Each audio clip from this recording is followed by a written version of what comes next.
Hello, I'm Sean Ruttkay. Welcome to episode 5 of Speaking from Water. Today on the show, we have legendary surf photographer D.J. Struntz from Wrightsville Beach, North Carolina. DJ has traveled to over 50 countries around the world. He's shot some of the world's greatest surfers of all time, and he's with us today. Please join us now. All right. Well, DJ, thank you very much for coming in and speaking with me and us on this show today, Speaking from Water, episode 5.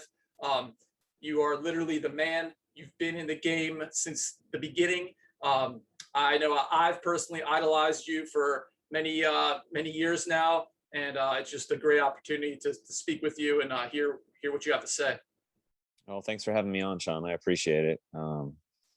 Hopefully I can at least provide some laughable commentary for a fairly interesting life, but yeah, it's been fun. Well, excellent. Just for the viewers out there, where are you? How are you doing? What is your surroundings like at this time? We're all doing good. I'm sitting in my daughter's princess bedroom right now because we have my wife's niece over, and I'm hiding in the bedroom. So, but we're here in Wilmington, North Carolina. That's home base. Been here kind of throughout this whole mess of 2020, but yeah, we're all doing good. Kids are back in school full time, which is a new adventure. Just, I guess, started this week with Jonah going back full time. So he's in middle school in 7th grade. So we're just dealing with the full on chaos of raising kids, and I work from home, and it's just kind of, yeah, the nuts that most people I think are kind of dealing with. And it's all been going smooth, or have you had some hiccups? Well, parenting is never smooth. It's called parenting, so it's all a new adventure every day. And having everybody in close proximity all the time always adds different stresses than normal than when kids are at school or whatever else.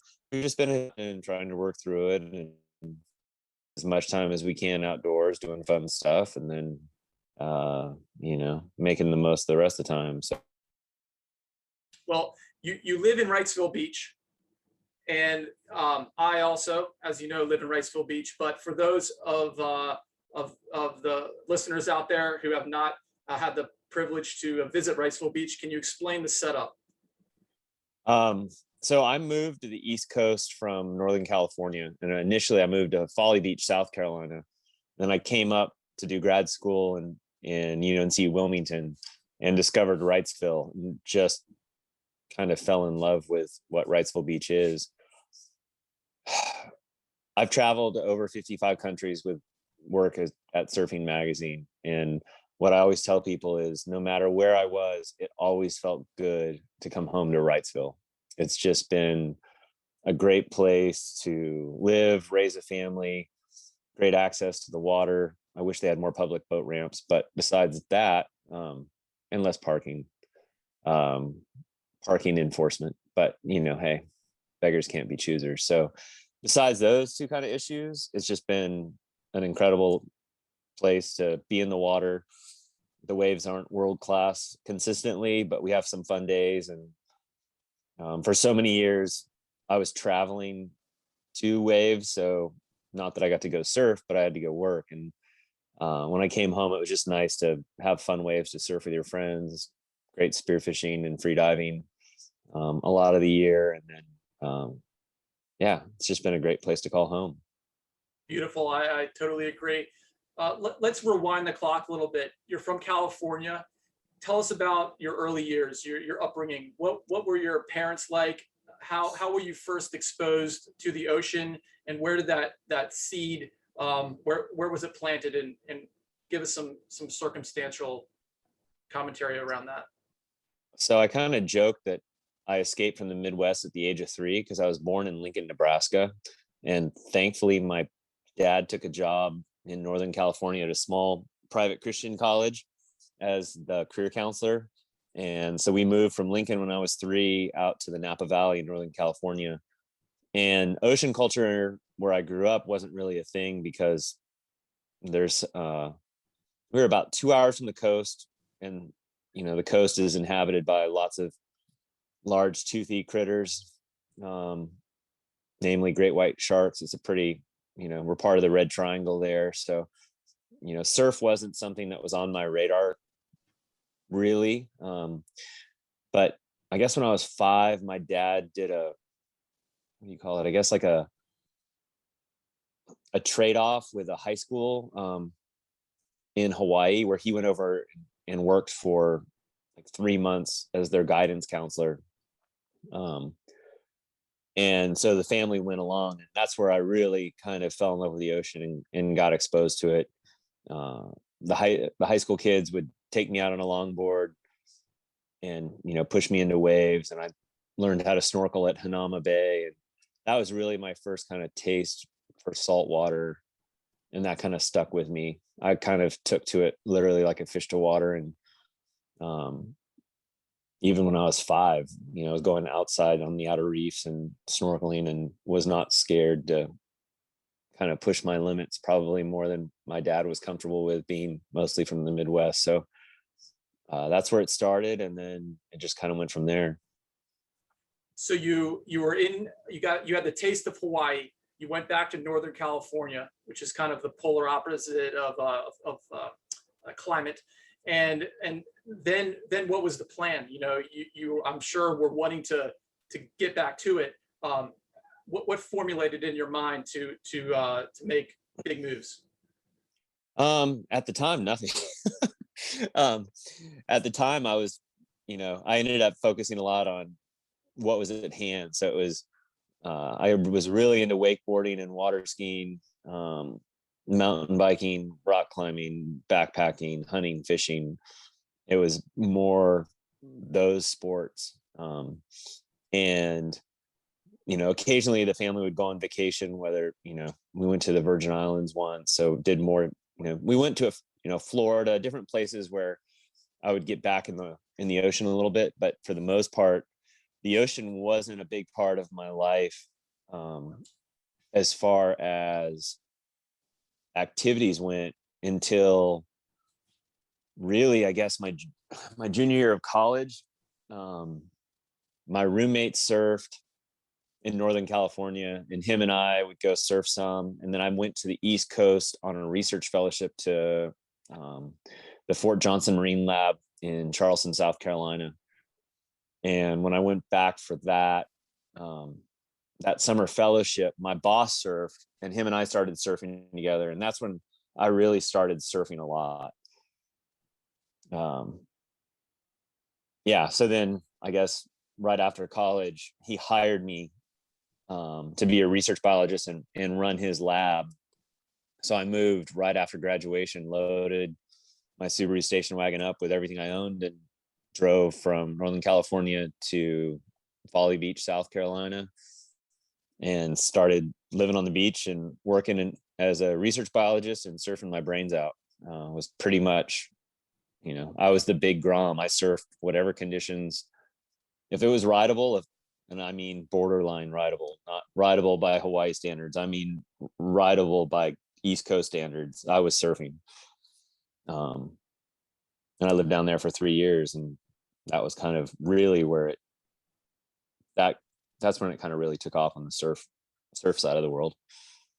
Now you ultimately got your master's degree in marine biology. But let's rewind a little bit. You must have been a great student in high school. Is this true? Did you work really hard? Let's talk to the kids a little bit about studies. Yeah, I was actually it was probably fortuitous that I didn't discover surfing until after I was done with undergrad, because I wasn't distracted by it. Where was your undergrad, if I can interrupt? It was actually at Pacific Union College. It's the school that my dad actually had moved out to California to work at. It's a small private liberal arts little Christian school. It was like 1,500 kids.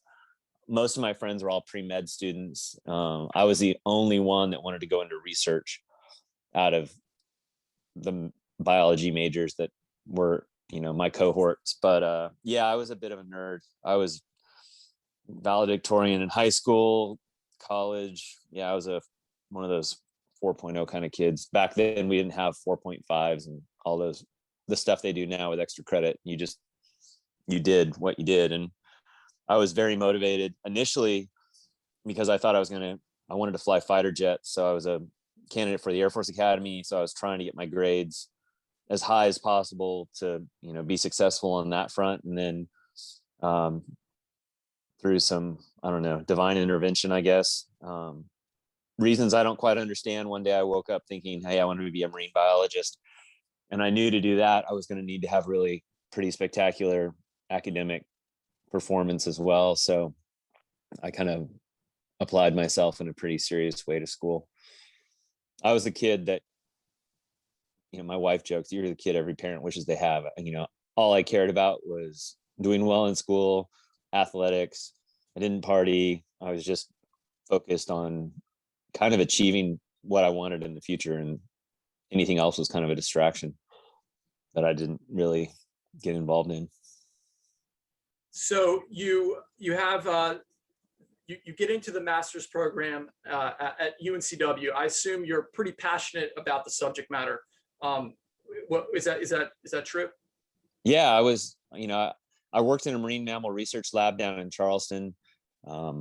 I had, a lot of options, but the one that I wanted was UNCW. Dr. Ann Pabst, who's one of the most respected marine mammal physiologists in the world, runs a lab there, and I beat on her door until she finally let me in, because I really wanted to work for her, and that's what brought me up here to Wilmington. So you eventually graduate.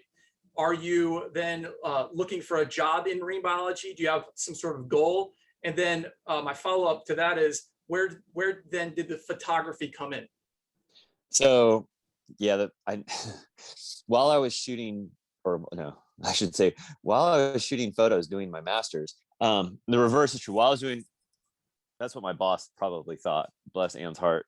She's like, are you here for a master's, or what are you doing? Because right when I moved to Wilmington, there was a huge talent pool of surfers. Well, let's time out. What year is this? This is 2000. So moved here in 2000. Benny Bourgeois was on the WCT. The Gilligan brothers were Surfer Magazine, top 100 Groms. Mark Hunt was primetime. Guy and Lee still had hair. I mean, no, he didn't. But let's see, who else? I mean, there was just a crowd of really talented surfers. And back at that point, we actually had surf magazines that cared. Nowadays, it seems like, sadly, we've lost a lot of that. But Eastern Surf Magazine was in its heyday. Surfing Magazine, Trans World, Surfer, those were all flourishing. So when I moved here, there was already this talent pool that was getting published in those magazines. And there had been a photographer here, Chad. Oh, come on, my brain's blanking out. I can picture his face. Loves to drink Mountain Dew. Anyway, Chad had just moved down to Florida, and he had been the photographer that was shooting photos with everyone. And so there wasn't a photographer working with the kids. And when I showed up, I had started taking photos in Charleston, just kind of on a whim on a surf trip right before I moved up to Wilmington. I'd done a surf trip with Chad Speedy and some of the other South Carolina kids. We went down to Pasquale's on a surf trip, and I started shooting photos just when the waves were bigger than my comfort level allowed me to want to get wet. I was just shooting from land, and had submitted a couple photos to Eastern Surf Magazine, and Mez, the photo editor there, had sent me back some notes on what he would do to improve. And being that I was a good scientist that I was, I took his notes to heart, applied myself, and started going, okay, you don't think I can do this? I'll show you. So really started shooting photos, and that kind of took off right when I moved to Wilmington. So I remember vividly being a young 18-year-old college kid myself at that very time, and looking back on the shore, seeing you, and you had the most beautiful zoom lens. So did you start shooting land and then move to the water? Yeah, I started shooting land. My grandma gave me I started out with, like, what did I have? I had a Sigma like 70 to 300 or something. I'm trying to remember what I initially had. It got stolen at Wrightsville. The one camera theft I had in 15 years of traveling the world was at Wrightsville Beach. And my parents for high school graduation had given me a Canon Elan film camera, because back, this was pre Digi, so everything was film. So that's what I was shooting and in order to get different angles, and I didn't have the zoom to reach out to where the surf was, I would wade with a tripod and that setup out to chest deep water and then jump over breakers when breakers came to shoot photos that, I don't know. At the time, I remember I used to go into Sweetwater, and Tony Butler was the manager forever of Sweetwater. And I would show him photos thinking they were the best thing since sliced bread. And of course, they'd had Chad there shooting photos, and he had a Canon 600. So they were like, yep, yeah, nice try. But I was determined. I did not quit easily. So I just kept doing that. And then finally my grandma gave me a loan to get my first Canon 600. So I got that, and that was a game changer. So I started from land, and then eventually I was kind of realizing that in order to get what I wanted, I needed to be in the water. And shooting from the land is, I don't know, it's a little, you're detached, you're just observing. Whereas I came to find out the water is much more my element that I enjoy, because it's much more of a team sport. You're intimately involved in what's happening. You're talking with your surfers. You have to know what you want to get. Whereas land, you can kind of just, I don't want to say spray and pray. There's different types of land photography, but for your standard standing behind a 600, you're standing behind a 600 for hours on end, just hoping something happens. But yeah, I bought a water setup from Chris Straley, who's a photographer out in California, that I met out there. So I got a SPL with a Canon 630 body and an EOS 15 millimeter lens, fisheye. And the first time I swam water was, do you remember the dredge points that we used to have? Yes. Out at Columbia Street? So jumped in on one of those dredge points with Matt Gilligan. I didn't even have, as I evolved as a water photographer, you end up trying every type of bodyboard fin made to figure out what works. Some people love the Viper. I swam in all sorts of different stuff, but back then I didn't know. So I just had a pair of snorkeling fins and tried swimming out in that. Of course, in the current, those got ripped off. So I was just basically floating along with no fins. And that first roll of film with Matt, we got a rip curl spread ad and a spread in ESM. And that was like an eye opener of like, wow, because nobody was really shooting water on the East Coast at the time. I think the only person that was Seth Stafford up in New Jersey.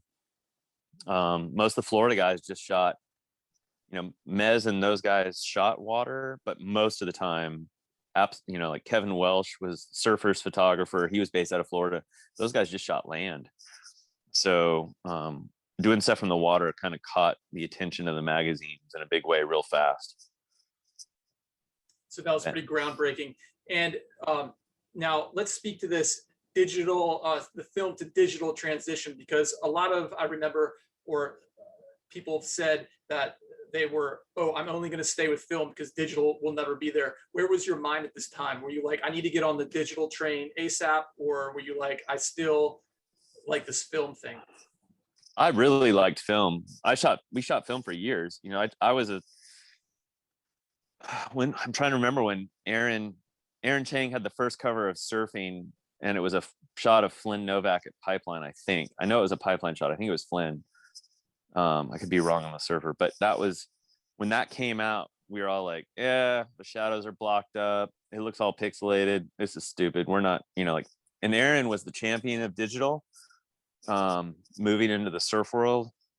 And a lot of us, I was a staff photographer at the magazine at the time. We stuck with film at least for another year or two.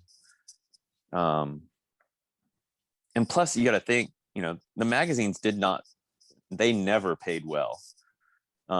Even at my most senior, when I'd been there for 15 years, what they paid most people make as a part-time job.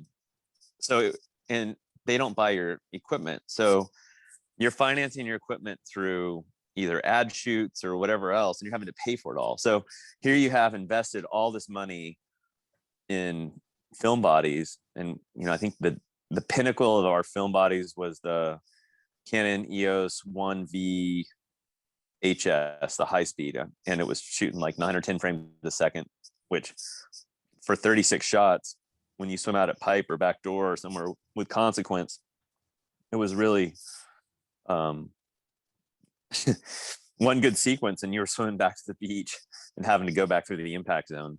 But we were, the results you got with film were beautiful. I mean, we're shooting either Kodachrome 64 and then some 100 speed stuff, and then Scala for black and white if you wanted to get more artistic.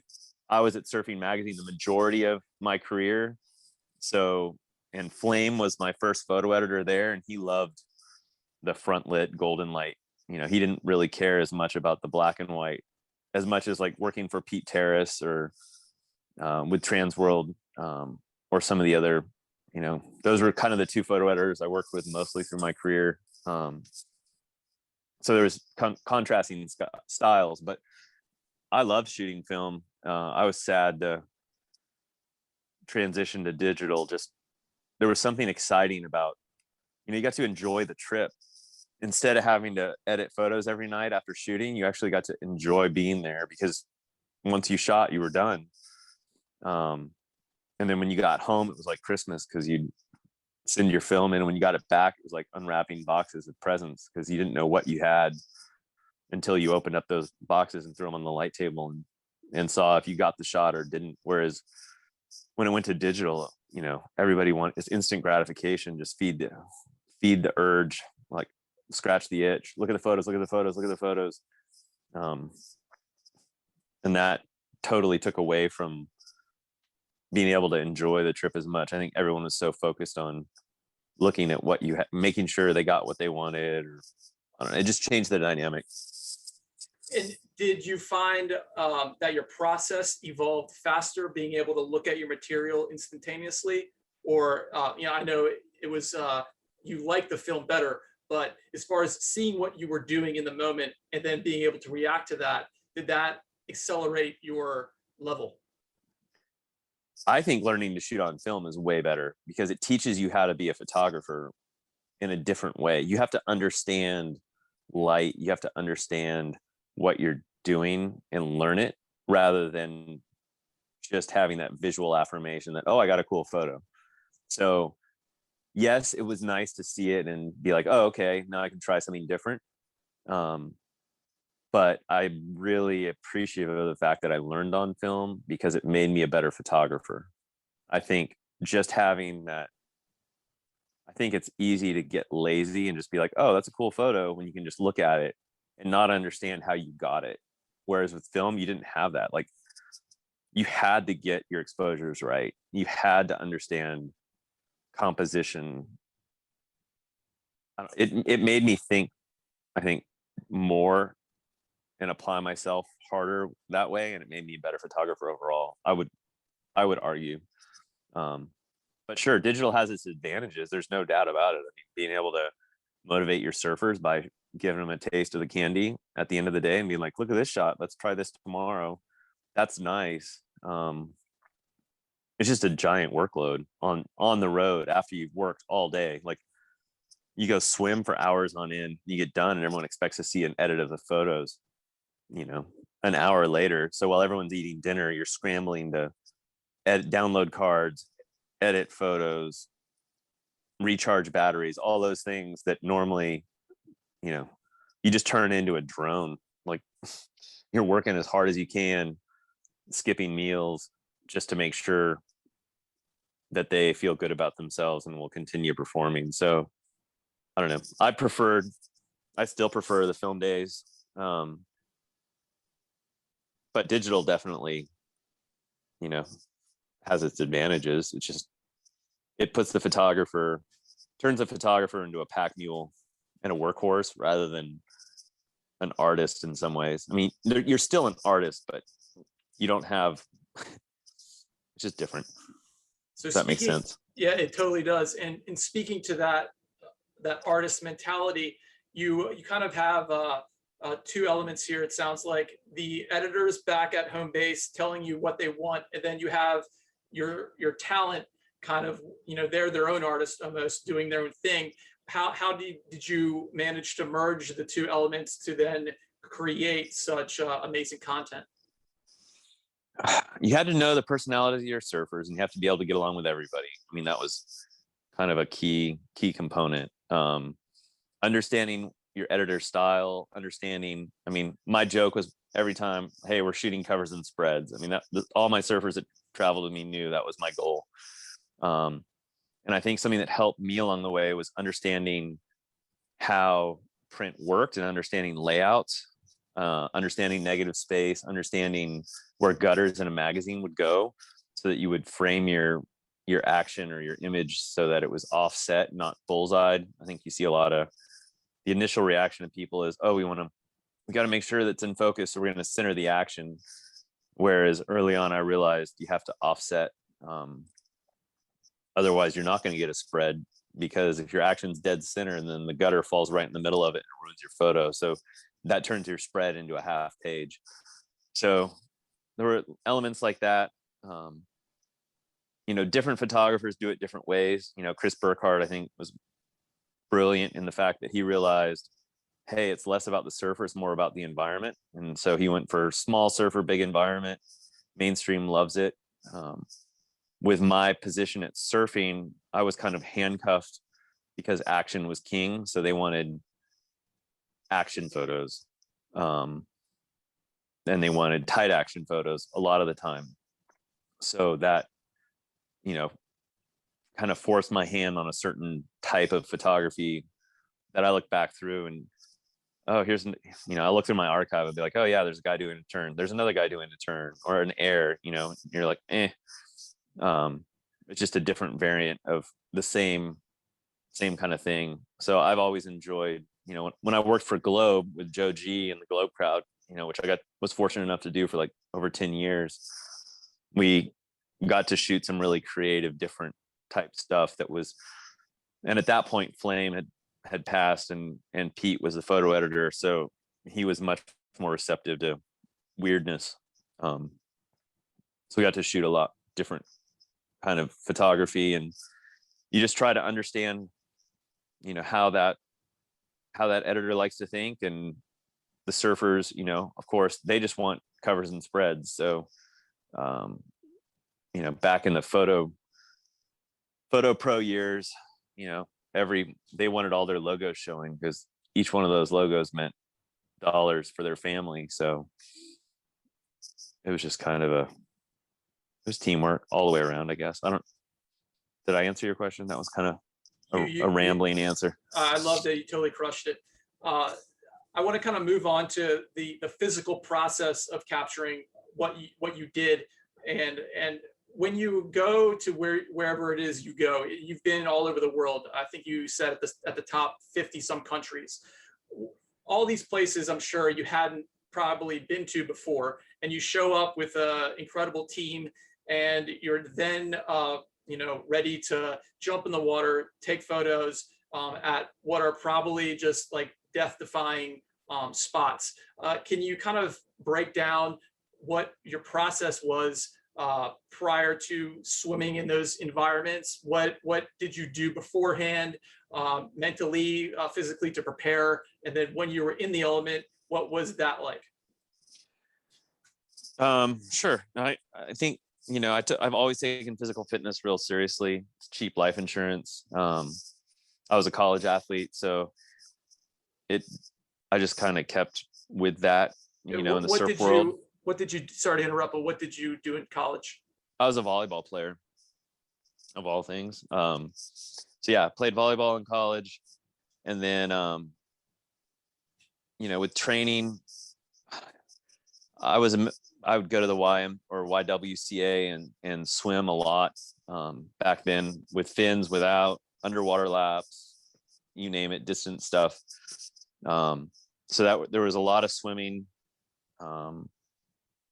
weight training, kind of the standard stuff beyond the swimming, but swimming was always real important. And just making sure my ankles and feet were used to swimming in stiff, short fins, because that's where you're going to wear out. You know, your calves and hamstrings are going to wear out faster if you're not in shape for that, for finning. So lots of time in the pool doing that stuff. Showing up, I think the most intimidating place, most places weren't too intimidating. I mean, Chopu, obviously, but Hawaii was always the gladiator pit, because you'd show up from the East Coast and here you are, a senior photographer at the magazine, and the expectation is you're going to go get the photos. And Hawaii, when I started, still had a lot more raw personalities. I mean, that was Andy Irons at his peak. You had the Wolf Pack, that whole dynamic, and there was much more enforcement of pecking orders. So you aren't just going to show up and be like, I'm the guy, and go swim to the front of the pack. I mean, Scott Eichner was the guy. You didn't go swim in front of Scott. Zach Noyle was Grom. I mean, you had Art Brewer on the beach, and Tom Surveys there, Aaron Chang, and all these titans of surf photography are on the beach and in the water. And here you come as, I'm the new photographer at Surfing Magazine from Wrightsville Beach, North Carolina. I've never even seen waves that look like this. Oh, now I got to go swim. So I think probably the most, the story that illustrated it the best, I remember Damien Hobgood called me and he's like, hey, off the walls, 6 foot. It's perfect for fisheye. Let's go. And, I was staying right across, Surfing Magazine had a house right there. And so, grab my wetsuit. This might've been actually after I was at the surfing house. I might've been somewhere else. But I remember got down to the beach with my water housing. I'm sitting there putting on my fins, and I was working for Globe at the time, so I had Globe wetsuits, and everybody on the, that is like the strip in Vegas. It's for the surf world, that, right in front of Pipe and Backdoor and off the wall, and all the houses start whistling, and I hear people yelling Struntz, and I'm like, oh, here we go. I'm like, where are all the other photographers? And I'm looking around and there's nobody in the water. I'm like, what is going on? Then all of a sudden the first real set shows up, and it's not 6 feet, it's 8 to 10 feet, and it's cracking. And I'm like, and Damo's already paddling out, and I'm looking and I see it's Kieran Perot, Mark Matthews, Mick Fanning, and Damo. And those are the only 4 surfers out. And I'm like, Mark Matthews is an absolute wild man. Like, he will go on waves that nobody wants. Kieran Perot, same. Mick, frother, and Damo's like charges everything. And there's no photographers. And that was crazy to me, because, here's some pretty good talent in the water. And normally it's like you're stepping on heads of surf photographers on your way to the lineup. But with everybody screaming Struntz, you're like, well, there's no backing down now. There's no like, I'm going to see what happens. It's like, got to go swim. So I remember swimming out through Pipeline with my heart just pounding, praying, please, God, just let me not get caught. Because when you swim over to Backdoor and off the wall, there is no out. Like, there's no like channel, like Pipe. So swam through Pipe, swam across Pipeline, and down into the impact zone. And it was just like the next 2 hours were, I mean, it's the only time I've ever shot the North Shore as the only surf photographer, and ended up getting, I think, like 4 spreads out of it, but was terrified the entire time, because it was just like every time you went in for a wave, all you can think is, what's behind this one? Like, am I going to pop through the back of this one and just get pounded into the bottom? I remember being really excited to touch dry land after that swim, but that was, a little glimpse of it. What was that, your first trip, or how many seasons had you been there before? No, it wasn't my first trip. My first trip started with getting off the airplane, getting picked up by Evan Slater, who was he was the editor in chief, and he's now the VP of marketing at Billabong. And he's a great human. I love Evan. We spent a lot of time together, but he picks me up, and this is the height of Eddie Rothman and the Wolfpack. And I remember telling my wife before I left, because I was newly married, I was like, I just have to steer clear of the Wolfpack, because I'd heard stories about Kala and the boys and people getting slapped and hear Fresh Howley. And I get there and Evan picks me up and he's like, hey, I'm taking you to Eddie's house. You're shooting portraits of Makua. And I was like, what? He's like, yeah, we need portraits of him with his spearfishing gear. You're it. I'm like, well, you're coming with me. I remember showing up and Eddie comes out yelling at Makua to get his stuff together. And I'm just like, oh, we're going to get slaps for sure. Ended up, getting the photos done. It was an interesting experience. But yeah, that was my first exposure. I think we got back to the house and Russ Hennings had just gotten slapped by Claw at the Quicksilver house. And I was just like, oh my gosh, what am I in for? And what year was this? That would have been 2003, I think. Winter of 2003 or 4, right around there. Because I finished my first winter. I didn't go. I went to Barbados right after. Yeah, I'm thinking it would be 2003. Yeah, I've met Eddie a few times. He's intimidating, but each experience, incredibly nice guy. Gave me some Hui gear. So nothing but nice things to say about the Rothman family. Oh no, it was just perception. It was like the North Shore back then was raw. I mean, it was not all the corporate. There weren't all the corporate houses. Like every company didn't have a house on the beach at the time. It was like still kind of run by the surf crowd, and like I said, there was a pecking order, and if you inadvertently or showed any disrespect or perceived as showing disrespect, there were consequences. And being the new guy at the magazine house, you definitely were like, okay, I'm walking on eggshells. So you spent a lot of winters on the North Shore. You've also again traveled all over the world. Would you say that the North Shore is the premier spot to swim in, gnarliest spot, or do you have any runners up second best locations? I mean, it's definitely it's the gladiator pit. I mean, the North Shore is the focus of the surf world every winter. There's waves that rival those. I mean, Chopu can absolutely. I mean, the first time I remember seeing photos of Corey at Chopu, I thought it was Photoshop. I was like, there is no way the ocean does that. So yeah, I mean, there's definitely mutant slabs out there that are crazy to swim. Almost every country has them. Brazil's got gnarly slabs. Ireland. You go around the world, there's crazy, Australia, crazy slabs, but for consistent conditions and talent, it all came together, all together at once. The North Shore was definitely the pinnacle of that. I don't see too many people swimming at Chopes. Can you speak to your experience doing that? And would you do it again? Yeah.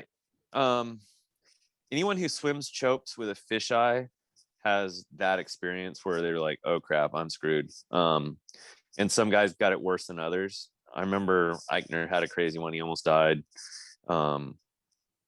Everybody has, if you swam it just, the way the water moves, it's so thick, it's hard to pull through. And when I did it, I remember swimming, I was with CJ and Damo Hobgood and swam out, and it wasn't that big. I mean, it was like 6 foot. And that's not East Coast 6 foot. That's what they call 6 foot. And it's hard.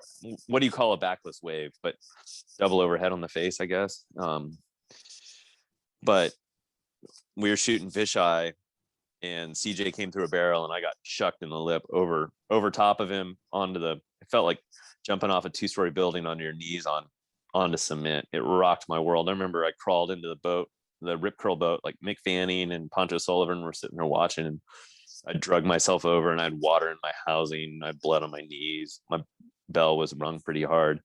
and I just lay on the bottom of the boat for like 15 minutes before I swam back over to our boat and then fixed my housing and started shooting again. But it's super intense. Chopu is interesting. Even shooting with, I think the most fun I had was using a 50.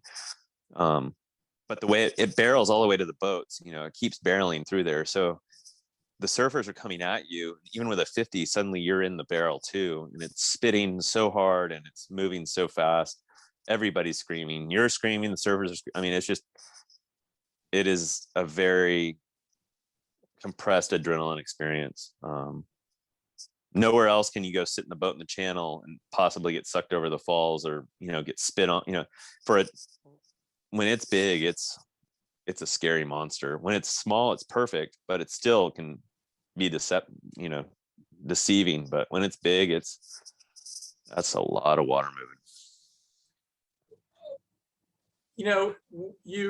You were in this industry during pretty much the height, the Andy years, Slater in his world championships. And at the same time, you were the #1 photographer, according to Transworld Business. I would like to know from your perspective, what was that like being at the top of such a hardcore game? How did it feel? And then how was it transitioning out of that time? Yeah, it was kind of a crazy time. I was gone a lot. The honest bottom, the transparent truth is and I was married, so it wasn't like I was just a single guy out living the dream. I had a wife to come home to, and for some of those years, Jonah was born. So, ultimately, in hindsight, I'd give it away, because I think the best years of my career, as far as from the world's eyes of success, like the top of the Transworld exposure meter and that stuff, were probably the worst years of my marriage and the toughest years of my family, because I was gone constantly. Anytime I was home, the magazine was like, well, we need you on another trip. You're our top photographer. You got to go. And I was motivated. So I had a hard time saying no, and I was trying to pay the bills for the family, and it wasn't like the mag was making me rich. So I think the golden years of surf photography were probably the 80s. That's when the photographers made the big money. But by the time I came along, yes, it was golden as far as the performance went, but it wasn't, the compensation wasn't the same. So you just were kind of going on the gerbil wheel, trying to make it happen. There's a lot of expectations. You have these high profile athletes and they don't want to go on a trip and get skunked, or they don't want to, you've got to make sure you get the shot, because if you don't, then they're going to be upset with the magazine. And then you're about, the trickle down effect of not getting the shot was pretty huge. So there was a lot of pressure, internal and external, to make sure you got the best material you could. And for a lot of those years too, I was kind of the brown water Navy. I wasn't going to the typical surf destinations, like I never did one of those Mentawais boat trips back in the day. Pete Frieden kind of was like the guy for Surfing Magazine for the boat trips. So they had me going to all the weird places. I went to Yemen, I went to Uruguay, all through Central America, South America.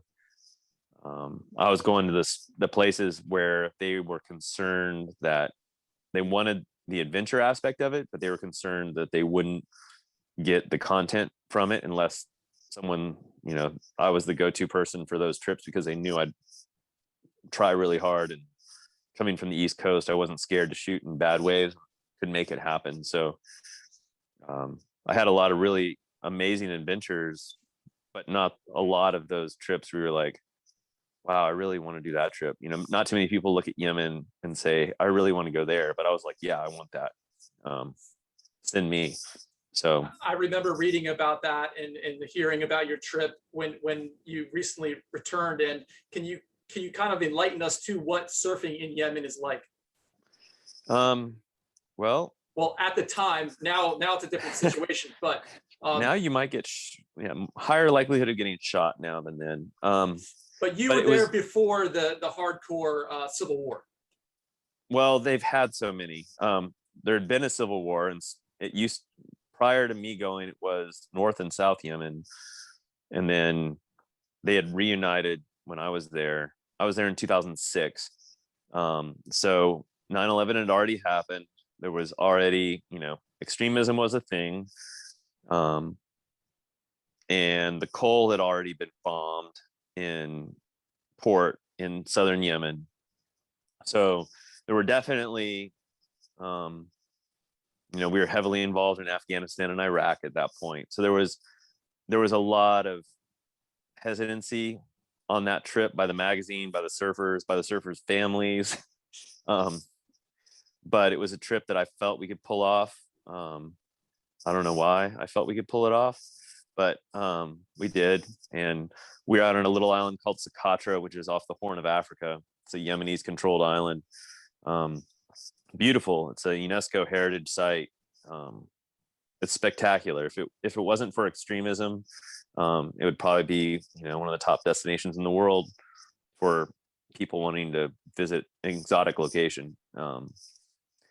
But surfing was challenging. We were there during the monsoon season. We figured our bet was that the monsoon would bring winds that would generate at least rideable surf, and we'd be able to find nooks and crannies where it wasn't on shore.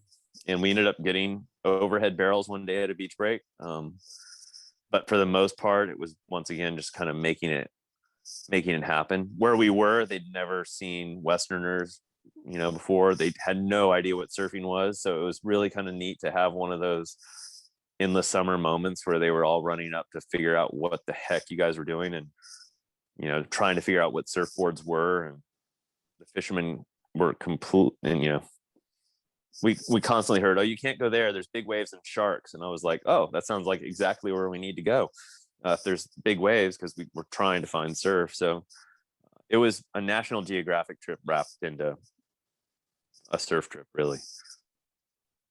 Sounds super incredible, and just something that you'll never forget.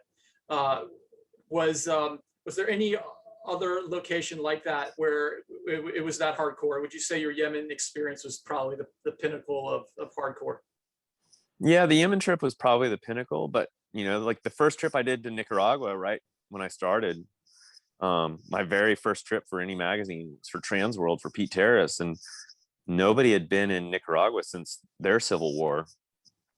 So Pete was like, "Hey, if you want a trip, go to Nicaragua." And he wanted a list of surfers, and I think I called him back like 15 minutes later, and I lined up the surfers. It was Outer Banks crowd, and Benny and Asher Nolan and Brian Toth. It was like East Coast crew, and Jesse Hines, Matt Beecham, Noah Schneider, Alec Parker.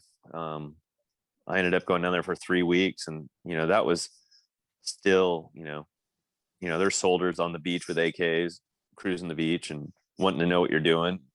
That was pre-sat phone, there were no email opportunities. There was no iPhones. I was gone for 3 weeks with no touch really to home. We were just down there. So, back then, prior to iPhones and Skype and all of the communications things, we were really just out there. We didn't have surf forecasting to the point where, you didn't have Surfline. You were just going, like, well, this is the time of year when there's going to be surf based on the weather patterns and history. So we're going. And then you either got waves or you didn't, or you extended your trip. Whereas as things progressed, it turned into, okay, we're only going to go if the swell is this size. And, it got super, surfers and sponsors got super particular about their threshold for what they wanted to travel for. It took a lot of the adventure out of it. It turned into more of a just glamping for waves kind of thing, I guess. And we now move out of this period, and you're now into different things still in the water. You're an expert spear fisherman. You're also documenting spearfishing extremely well. You're removed from the surfing industry and the scene. I would like, well, I would like you to comment on where we are today with the surfing world as a whole, and then below that, where is the photography? Where do you see the business of photography in that world? Yeah, the surf world changed a lot. It had 2007 was a huge blow to the surf world with a global economic downturn, and that crushed a lot of companies really hard. But it still kind of limped through that and came back pretty strong. But then the past few years, I got out in 2000. Has it been 5-6 years ago now when I left the magazine? We've lost the print mags. Surfer's Journal is the only one that's left. So losing the print mags gives you an idea of the opportunities for photographers. It turned into an instant world where everybody just wanted Instagram posts. The surf industry itself, the big companies all bought into, hey, we're going to go public. The guys that started them sold out, made it rich, are living very comfortably.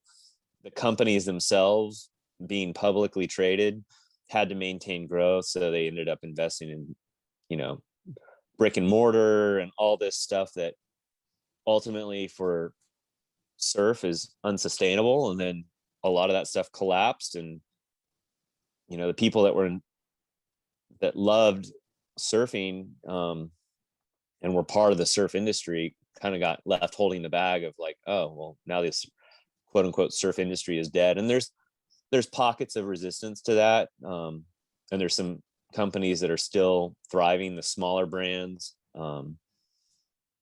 like Octopus, like Joji and the crowd at Octopus, I think do an awesome job of, they're kind of reinvigorating the idea of what it is to be a surf brand, and they're having fun with it. They're not trying to turn it into this monstrous mall chain that a lot of companies got sucked into. And I think that was kind of the downfall for the surf world was, hey, we see unlimited potential, and there actually is some limited potential. Not everyone. I remember Hurley was making board shorts for a while. Those Phantoms, like Phantom 4s, were like $275 for a pair of board shorts or something crazy. And for a little while, people paid for it. And then they were like, wait a second, what are we doing? So I was very fortunate to get off the wheel when I did, because for the surf photography world, there's still guys that were contemporary with me, Ryan Miller, a few others that are still making a good living doing it, but they're gone constantly. The demands are crazy from the brands that they support, and they're having to output digital stuff so fast. It's almost like in real time. So unless you have an angle and a strategy that's different from what's currently happening, it's a very hard industry to be successful in, I think. There's still opportunity, but it's not one where you can pick up a camera and be like, I'm going to shoot photos of my friends and be a surf photographer. That's changed. It used to be that way. But now it's a tough one.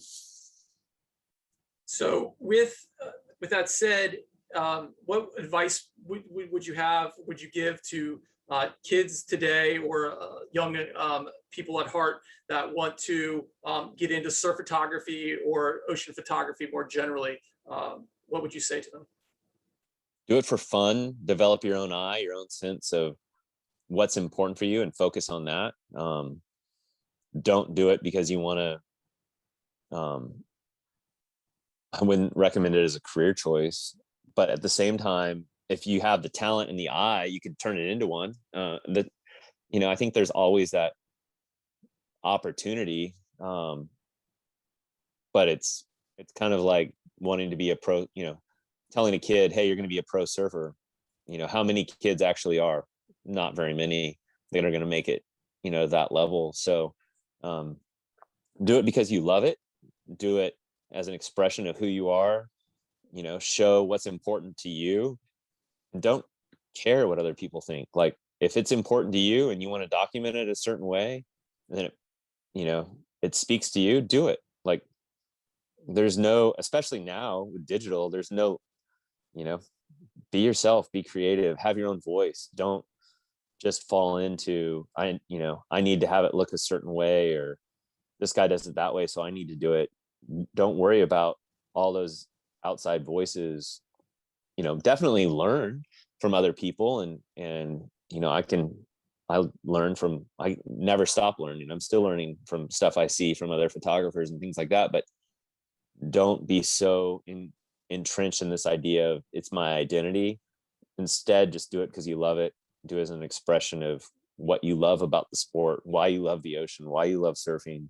And that'll come through in your images, and it'll ultimately make you stand apart from people that are just want to be insta famous. Well said, DJ. Last question. According to DJ Struntz, what is the meaning of life? Meaning of life, according to DJ Struntz, meaning of life for me is pretty simple. I'm a Christian. For me, that's the foundation of who I am and how I view the world. So, out of that comes lots of stuff. A lot of, the golden rule: treat others the way you want to be treated. Trying to keep a balance of, faith and family, and what I love is the constant challenge. So, that would be the simple short version for me. Try to stay focused on that, and everything else kind of seems to work itself out. But the moment you get off track and lose track of who you really are, then it's easy to get distracted and end up places that you wish you weren't, and learn lessons you probably shouldn't have learned. So there's the short version, Sean. Well, DJ, this has been absolutely incredible, and I thank you again so much for your time and generosity, delivering your history and knowledge to this historical record that I'm attempting to create. And I'm just always in awe of you and your intensity and your just way of being. So thank you again. Oh, thanks. I really appreciate you having me on, Sean, and look forward to surfing with you one of these days here shortly. Yes, I hope to see you very soon also. Cool, brother. Have a great day. You too.